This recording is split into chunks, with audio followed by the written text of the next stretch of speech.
Hi everyone, welcome to episode 2 of our podcast series, Reinventing B2B, produced by Just Global. We're an independent B2B agency and recently crowned B2B Global Agency of the Year. In this series, we're challenging the norms of B2B marketing. We're giving you tools to stand out, and we're going to be talking to some of the best minds in the industry. In this episode, How Not to Be Boring, we'll be talking about creativity and B2B marketing. I'm really pleased to be joined today by Guy Bauer from Umault. Guy's the founder and creative director of Umault, and they, according to him, make wildly creative B2B video ad campaigns people actually want to watch. I joke about that, but actually that's how we came across Guy. He's been making commercial videos for over 20 years and is also the host of the podcast Death to the Corporate Video. Guy, great to have you on the podcast. Thanks for doing this on Martin Luther King Day.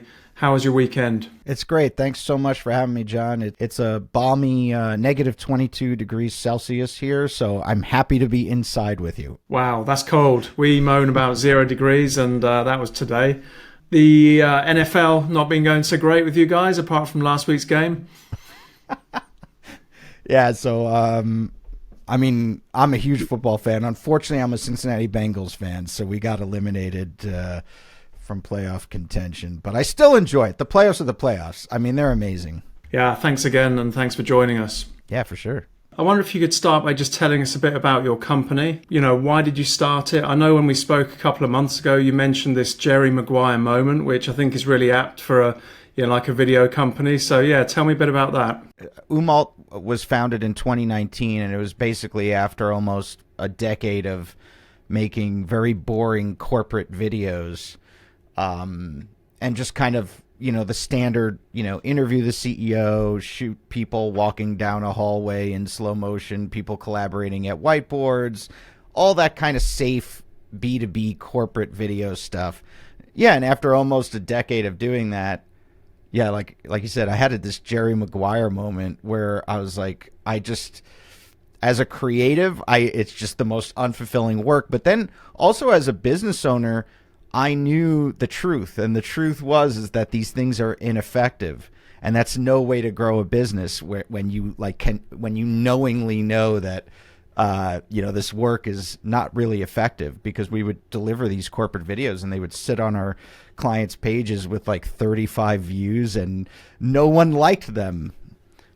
So after doing that, started Umault in 2019 with the mission of making B2B stuff that's not boring, which you would think is pretty easy, but it's actually really hard. Yeah, I've certainly got to be in my bonnet about that. So on that note of like exciting, effective, what would you say has been your favorite, bit of creative marketing you've seen over the last year or two? What's really stood out aside from your own work and our work, of course? What got your eyeballs? There's so much good work. I would say in the B2B space, there was an ad done called "This Is How We Work Now" for Upwork. It's with this zombie. Have you seen it? It's like a musical zombie. It's really good. It's a song. I find songs super effective. I love making songs. They just get in your head.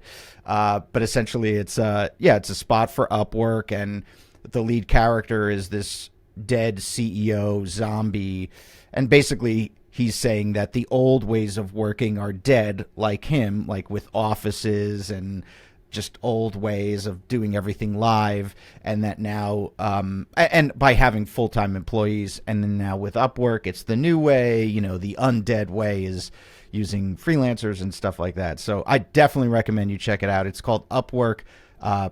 This Is How We Work, I think, or This Is How Work Is Done. Cool. Sounds good. We'll take a look at that. I'm imagining, looking at your videos, you get inspiration from movies. So to sort of wrap up the introductions, if you could make any movie, what would it be? This question is a no-brainer, easy, can answer this in 1 second. It's Star Trek. A continuation of Star Trek. I find that Star Trek was what got me into making movies. I watched Star Trek 2 Wrath of Khan probably at least 200 times in my lifetime. So those movies got me into filmmaking. And then I love the J.J. Abrams Star Treks. I think they're fantastic. So I would love to sometime in my life make some kind of science fiction Star Trek-y type thing. Great answer. So I suppose just getting into the meat of it, explaining to the audience how we came across you guys. We talked a couple of months ago because we'd seen your video ad, Possessed, the origin story of a B2B marketer, and it captured our imagination based on the way we were feeling about B2B marketing at the time. The essence of the story is about a mother worrying about her son who's been possessed by B2B marketing and the jargon that comes with it, like, brand houses, sales funnels, MQLs, or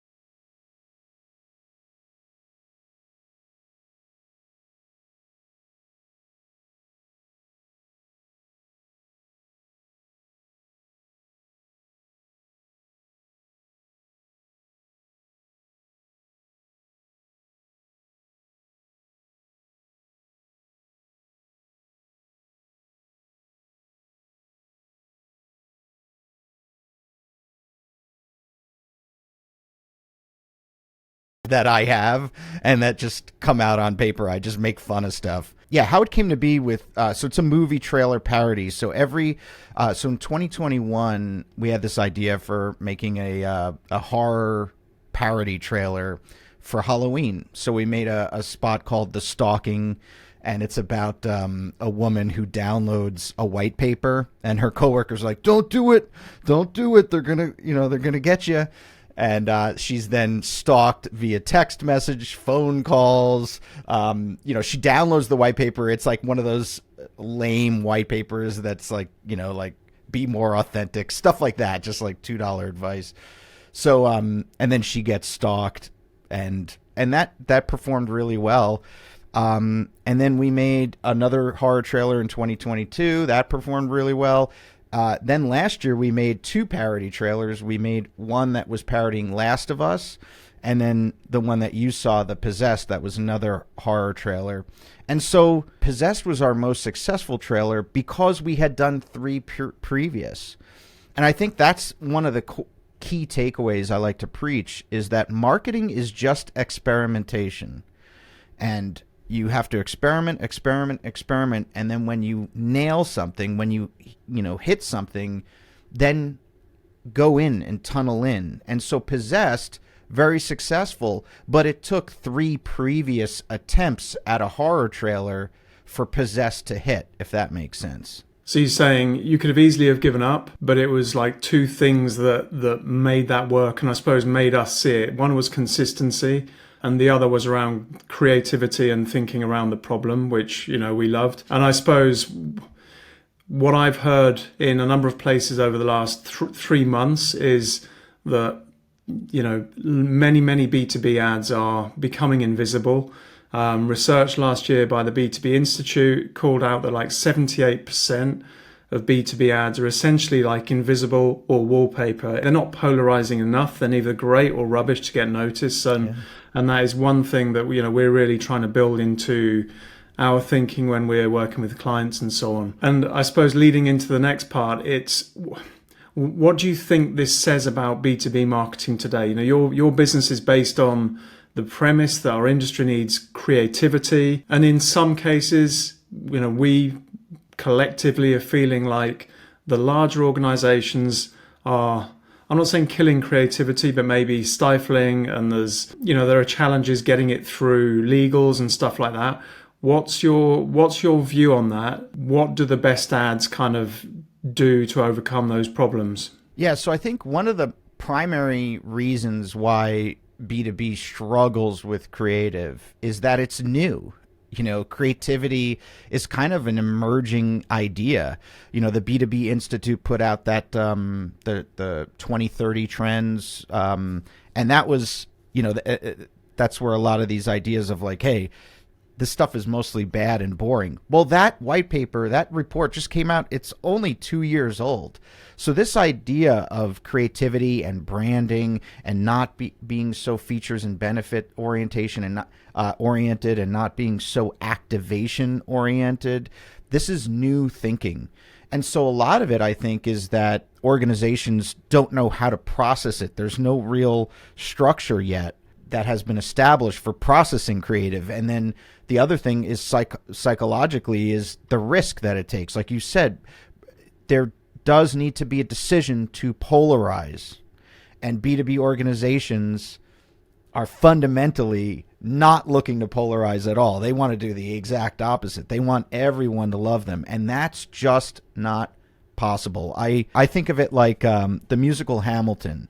So in the musical Hamilton, there's the good guy Hamilton, and then there's the bad guy Aaron Burr.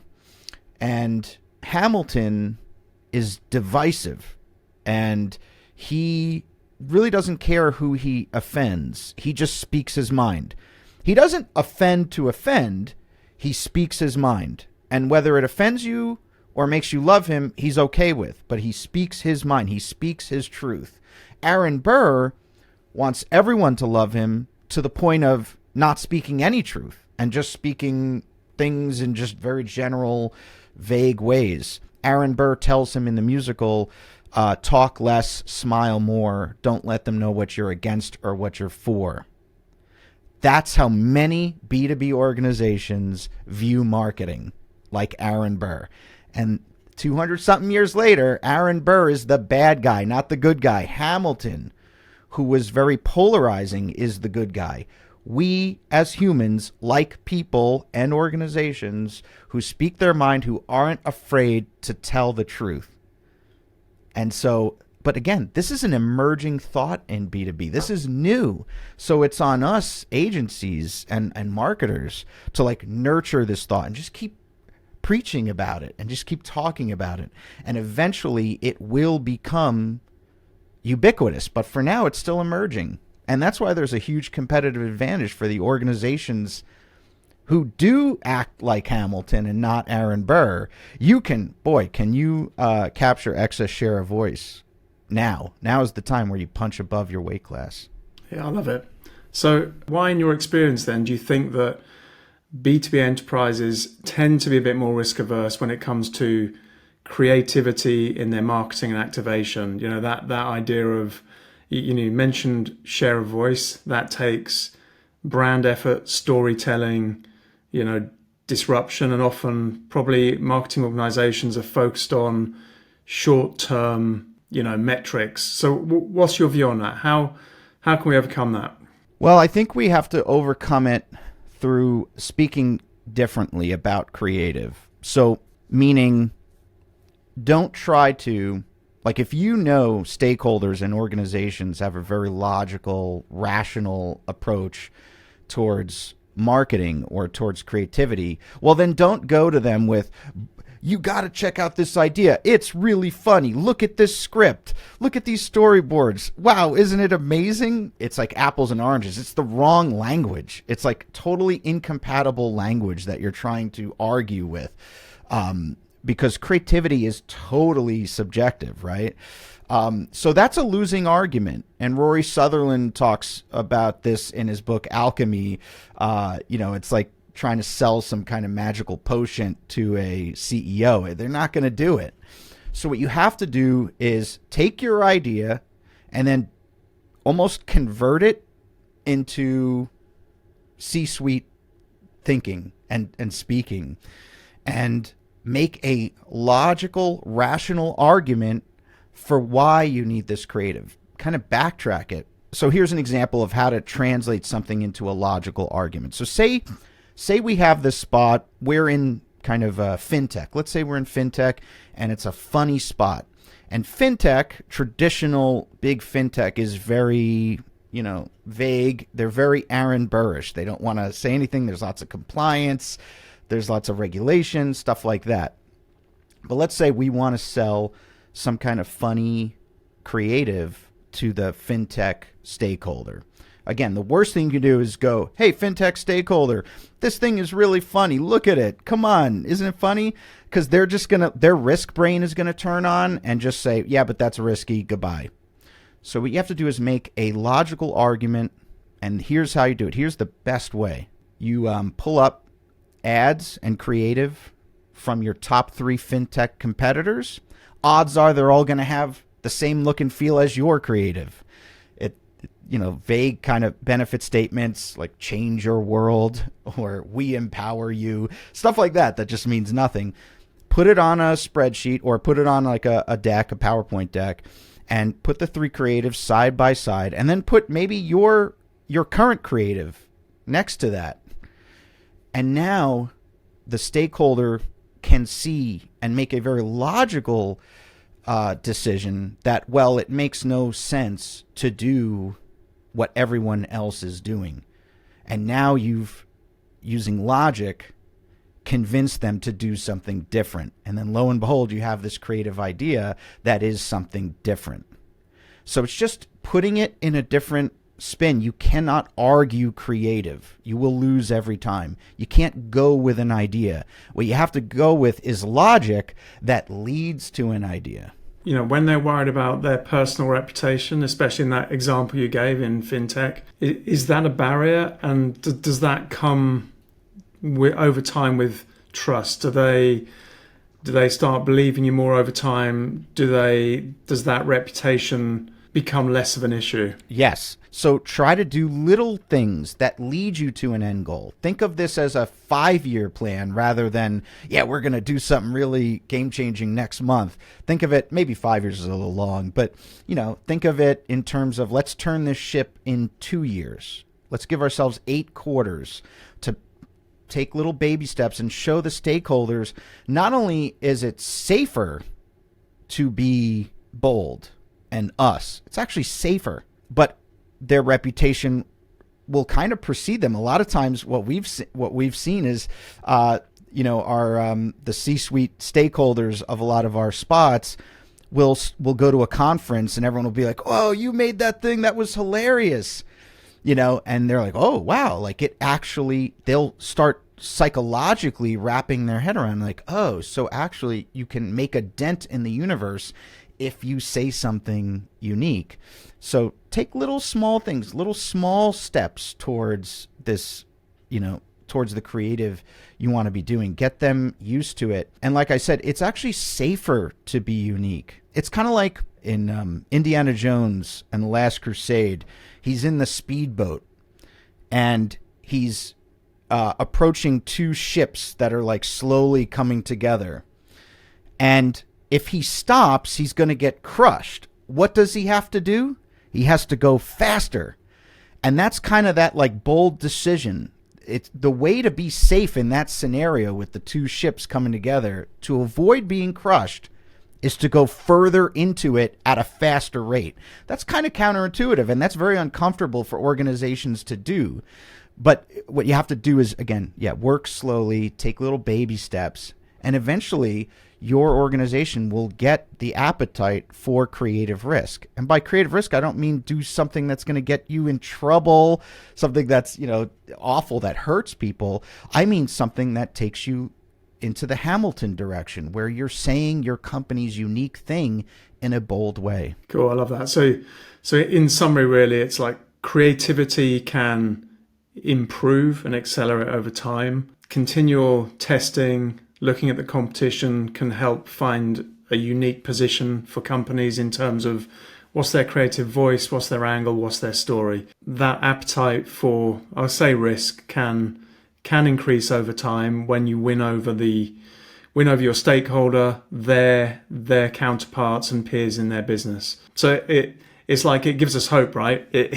We feel like there's a chance to continually push the boundaries and move all our clients forward step by step over time. Yeah, exactly. And it's kind of like redefining risk, because that word risk inherently is bad, right? Like risk, bad. You don't want risk. But one of our clients who's a top 4, big 4 consulting firm, their little phrase is risk powers performance. It is, in fact, risk that led to the enterprise in the first place. Right? If you want zero risk, just close up shop and like run away and go live in the mountains, like off the grid with, which is something that sometimes I've considered. But there's inherent risk in just being alive and just having a business. So I think it's like upon us to recast risk and redefine risk as a business enabler, not some kind of thing that has to be avoided at all costs. And yeah, you're right. It's those little baby steps. So, Guy, we're talking about how creativity can be stifled in B2B organizations. It's really easy to kind of beat the clients up, isn't it? But at some point, we've got to look at ourselves, agencies, video companies. Who's the villain? Who's the heroes? What can we do? Are we to blame? Partially. I think there's almost this. There's that meme of the three Spider-Mans pointing the finger at each other that comes to mind here. How many times have you thought, this would be a great idea, but then they're just not going to go for it, and so you almost in a way of servicing the client. Because we don't want to look like we're not understanding them, or we don't want to introduce risk. We ourselves kill ideas. There's so many ideas that we've had that have been killed because we thought the client was boring. And so if we're delivering stuff that's safe, they're only going to select something that's safe because that's all that we've given them. The most risky ideas don't even see the light of the presentation or the show reel. I think a lot of times when I look back, still to this day, now what I do is I present it. But I catch myself to this day striking ideas because, that's just crazy. Sometimes the crazy ideas, and maybe they are too crazy and risky, but you can start at that craziness and then wind it back, just like take it back over the edge, right? So I think that's something that I think us agencies need to take accountability for, is believing that our client is boring and believing that our client wants boring. The reality is nobody wants boring. Nobody. Like no client, even the most boring client, wants something boring. But it's this idea that we feel that they want it, and then when they only get to select from boring concepts, yes, then they will select a boring concept. So we are reinforcing their behavior or organization's behavior. I don't want to make it an us versus them, but yeah, for sure. And I think another thing that agencies do, assuming that all of the people consuming this ad want to consume an ad. A lot of the times when we make ads or do creative or anything like that, we compare it to other ads. 100% of the people consuming advertising are not wanting to consume it. They're trying to consume their content. They're trying to read their article or watch the video they were trying to watch or do whatever before your ad interrupted them. And so your ad is being digested and consumed not in the paradigm of ads, but in the paradigm of just general life, meaning they're not going, wow, this is a great ad. They're like, this ad is annoying and boring and interrupting my content. Now that's whether it's a $1 million ad with Dwayne "The Rock" Johnson and you got like special effects going and it's really funny, or a boring ad, because both are interrupting the content and the life of our prospect. So that's another mistake agencies make, is like assume that you're the person consuming the ad. What are you going to do to actually entertain that person rather than interrupt them? Yeah, I think that's a great point. It's so often we're doing competitor reviews in terms of the last podcast, looking at intent, find out what our B2B audience is searching on. What we're not doing is comparing, how our video or our ad or our campaign sits amongst all the other noise in these people's lives. So I know I scroll through Instagram, you stop on the humor, the dogs, the cats, the accidents and calamities and all that stuff, and we very much look to our B2B peers or our clients' competitors to kind of work that out. So you mentioned interrupt, which kind of leads me to think about performance and success and getting noticed. I wonder if you could share a real example of a campaign where you believe creativity made a difference. It made an impact on their investment, the bottom line, whatever the commercial metric was. So I'll bring up and this is a case study you can read on our website. It's for this company called Slingshot, and they make controls for flow cytometry. So we're in the biopharmaceutical realm. Their clients are doing research on like very like high end, like I'm talking like their clients are COVID researchers, okay? And they're using flow cytometry, which took me like a month to learn what that is. And they make artificial controls. They make like 3D printed controls, which are these little tiny beads that act as cell mimics. What I'm trying to do by setting that client up is, oh my gosh, they are so B2B and they are like way niche down. And the ad we made for them was a funny ad.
For, marketers and especially us, we only do video ads. So it's very hard for us to like, how do you get a business outcome? But people got excited about their brand because they were entertained. It made them laugh. I'm assuming then that in that video and in those videos there is, that there are stories. You're telling a story. Everyone talks storytelling. Yeah, I'm probably guilty as well. But you're in making movies, you have to tell a story in 30 seconds, in a minute, in whatever time to engage the audience. What part does storytelling play in the videos you make for your clients? How do you try and incorporate elements where the material can be quite dry or serious or whatever?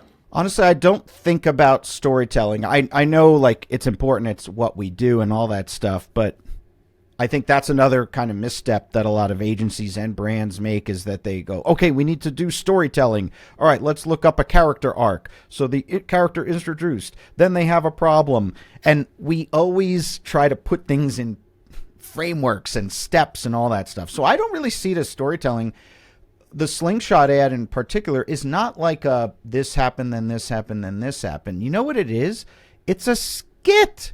It's a funny skit that you used to do with your friends. How many times this has happened a few times where we've engaged with a client and we're going through our creative process and all that stuff, and then the client was like, well, I've always had this idea, and it's this funny crazy idea where and I go, oh my gosh, that's great, that's perfect. And it's just a little skit that they have. Like so many times, like we overbake the storytelling angle. I think it's absolutely critical. I'm not trying to poo-poo it, but like, you just have to be entertaining. Think of it from an entertainment point of view rather than some kind of, storytelling formula. There is no framework. So Slingshot has no clear story. It's just funny stuff. You're saying, forget stories, start writing, see what comes out of people. I think you mentioned the word entertaining, and I heard or read an article last year that was saying, don't call it content marketing, call it entertainment. Label the team the entertainment department. And we probably should do that in our agency. And I think there's some great thinking in that we should be trying to apply. You mentioned humor last week. The Drum publication in the UK, I don't know if it's over there in Chicago, but they published an article that was about how after decades of decline, humor in advertising is kind of roaring back in 2024. What's your perspective of that? Have you seen that already? Were you already on it in 2023? How's that working for you? Well, I'm naturally predisposed to, I started making videos when I was in middle school with my friends, making funny skits and stuff like that. So I naturally love humor. But yeah, I have seen that. I've seen the appetite for humor grow. But I can give you a little easy hack, because humor isn't for every brand. We're shooting a spot on Friday that isn't funny at all. So my little hack is, if you look at, go to Adweek's top 20 ads of 2023. If you look at all the best ads, they're going to fit 99% of them, or maybe 90% of them will fit into one of three buckets. There are 10% that don't, that are exceptions, but 90% of work that people love will fit into three buckets. Those three buckets are funny, which we covered. The second one is beautiful.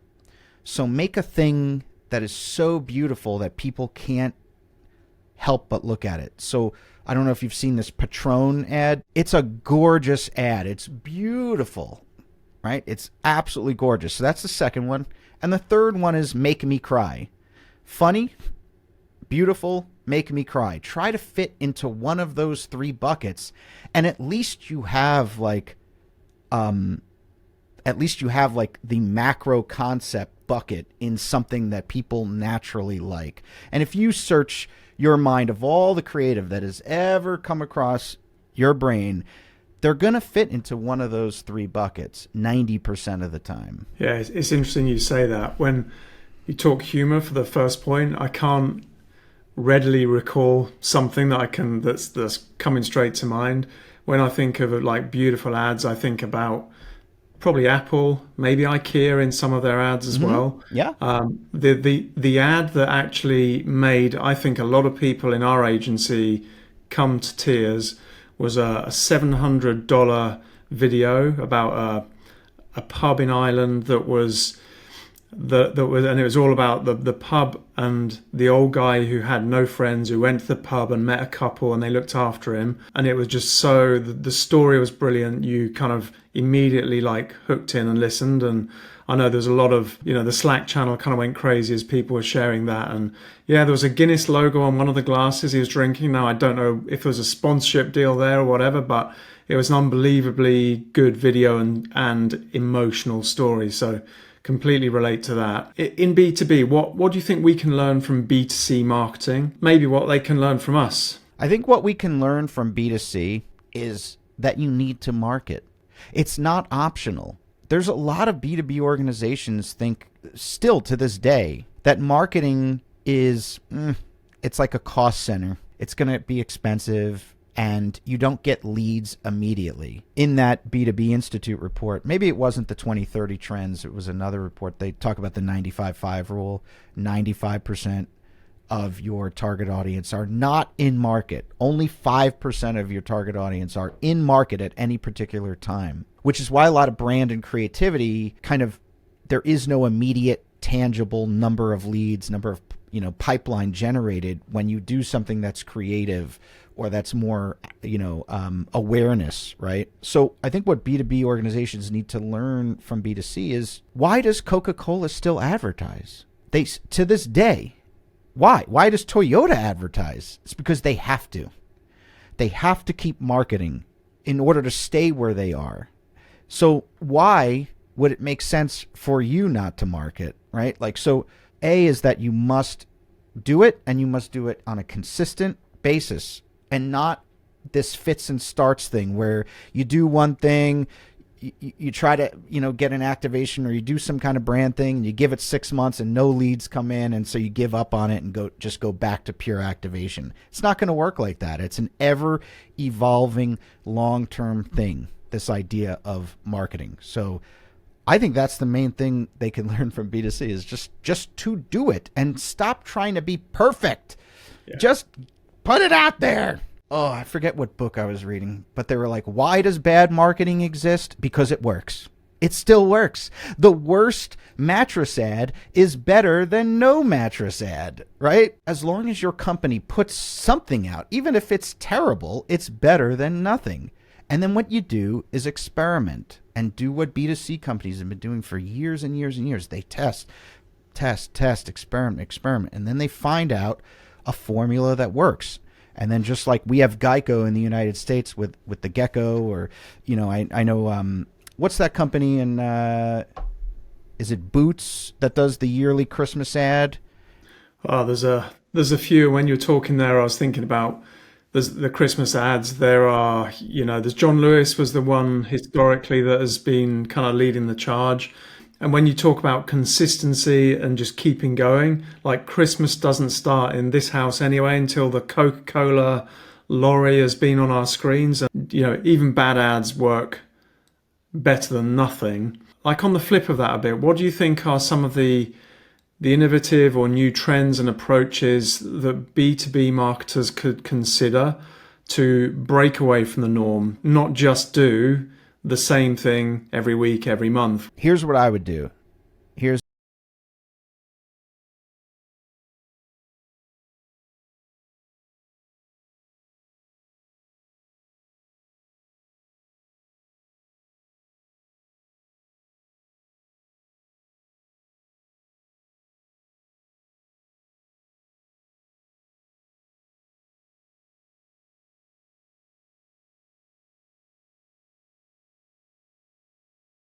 where he's like in the land of AI and he just poses a question. If data is the new gold, then I forget what it is. But he doesn't go like, Salesforce is a CRM company that includes many verticals of blah, blah, blah, blah, blah. He doesn't go on and start explaining. He just poses some question and then assumes you're a curious, smart person who's like, Salesforce, what is that? And then they Google, which who doesn't sit in front of their TV with their phone? I would argue when I watch TV, I'm on my phone more than the actual TV or whatever. I mean, who doesn't have a phone with them all the time? And that's what we're doing a lot for our customers is, and they're getting a lot more comfortable with this, is not having to explain all the time. Realize that it's a multi-step process. There's awareness. The goal of awareness is just to get your brand name out there. And then if they're curious, they'll go to your website and they'll figure out what you do. And then if there's a need, they may go into a product page or something. And then then your CRM and all your automated marketing can take over from there. Stop trying to do so much. You don't need to explain all the time. People will figure it out. They're very smart. Yeah, I often find myself working on like value propositions, trying to strip out the detail and the features and the benefits and all of that and relate it to the audience, the buyer and all of those things. And then, we collectively as an agency work together then to try and bring that to life through creativity in whichever format. On that kind of point, how can we collectively or in our businesses, and I'm not really thinking about the clients here, but it is in collaboration with them, like foster that culture of creativity, creative thinking in the organizations to, think outside the box or think into a new box or whatever the phrase might be and do things differently? I think it's by redefining success parameters. We need to get out of the idea of number of leads generated, because no piece of creative that's top of funnel, that's awareness or brand building, will generate a ton of leads, or it'll generate the same number of leads as something way cheaper and more activation-y. We need to redefine success parameters. For example, the SpaceX Starship blew up like 4 months ago. Everyone was like, it sucks, it's terrible, it doesn't work. Well, that test was a test. It was not meant to go to the moon or whatever.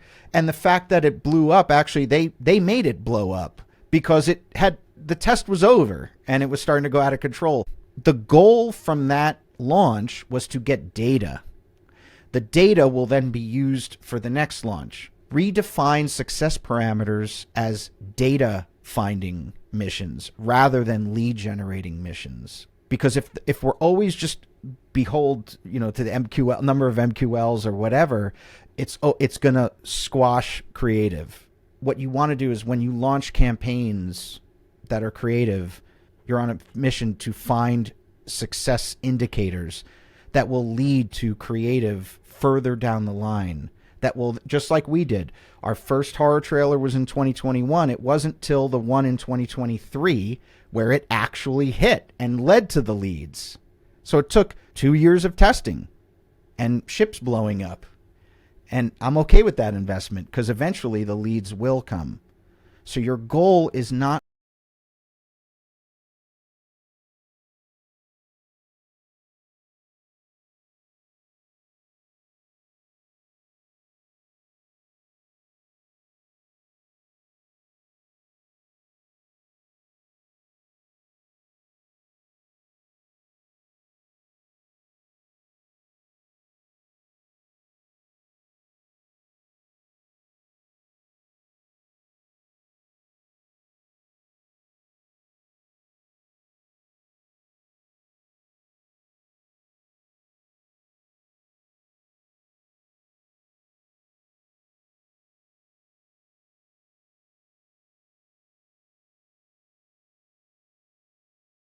AI video. Try testing things and getting the organization used to, oh, did you see that thing? Did you see that thing we posted?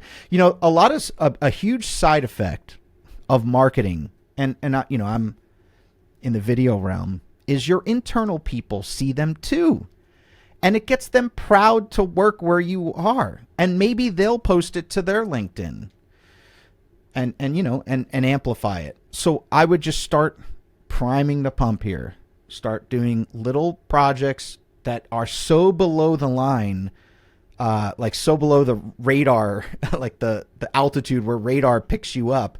Just fly under the radar and do a little priming the pump. Do you worry about the AI tools that are generating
think about that? I would see that tech is almost, it's a little bit of a requirement to be very modern and pushing the creative boundaries if you're in tech. So we're getting to the end of the podcast. Guy, I really appreciate your time. Just for our audience, we've partnered with Guy and his team to produce a short guide to injecting creativity into B2B marketing for greater results. That will soon be on our website in the Insights section. Join us next month where we'll be taking a loving look at integrated marketing right around the time of Valentine's Day. We'll have some extra special guests to look forward to. And also, please don't forget to subscribe to our podcasts. Guy, before we do go, if you could give one piece of advice to CMOs, what would it be? Just do it. Go for it. But also, I would say, do it with speaking the language of your fellow C-suite members. Don't go in there with guns blazing with creative and using creative language. You have to speak the language of the C-suite. Translate it into that language, but do good stuff, underneath it. Guy, thank you. Really appreciate it. Good to see you, and no doubt catch up soon. Yeah, thanks for having me, John. This has been fun.